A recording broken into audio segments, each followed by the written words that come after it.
Never judge a book by its cover, unless of course you were doing a US versus UK book cover comparison. Today we're going to talk about some wildly popular books and I want your opinions on them too. First we have Intermezzo by Sally Rooney, and in my opinion there is only one correct answer. Given my track record, could you possibly guess what that might be? It is of course the US version. Don't hate this, but I see a lot of covers that look very similar to this. We've been there, we've done that. This is fresh, this is new, this is colourful. And though I've not read it, I feel like I can get a really good idea of perhaps what this might be about. Could we possibly be following 5 different characters? Could one of the characters possibly be a chess player? Does it possibly feel like they're all in a game? I think it's beautifully designed and everything fits in a very satisfying way. I just love this. Remarkably Bright Creatures by Shelby Van Pelt, a book that is high on my personal TBR. For this, I also have strong opinions. My personal preference yet again is the US version. I can't think of another word to describe these two covers other than I feel like they're a little bit boring, but this feels like art. It feels vibrant, it feels bright. It's an unusual composition as well. It feels like we're almost pressed up against the glass looking at the octopus, and I really like that. Leave the World Behind is tagged as a thriller, and usually I prefer US thriller covers, but for this,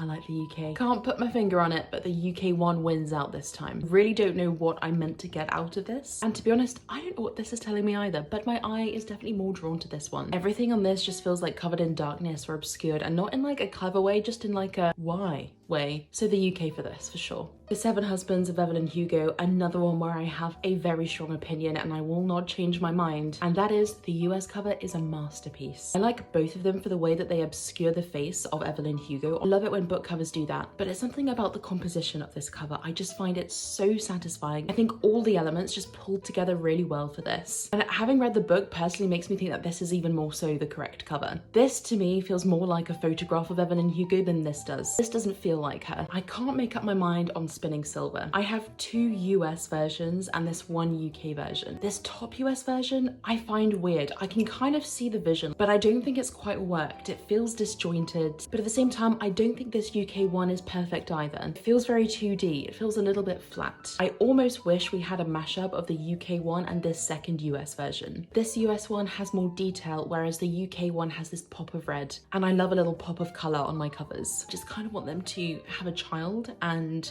whatever cover that is, I think that would be the perfect one. And then God of the Woods by Liz Moore, to me, nothing will beat the US cover. It's the colours in this, it's the lush green with that pink. Oh my goodness, that combination is elite. It really gives that eerie, misty, end of summer forest vibes, whereas this doesn't quite cut it. I wish this cover had at least a little bit more green in it, because I think that with the pink is just such a good combination. I know they're pretty similar, but I genuinely think the US did such a good job with this cover as well.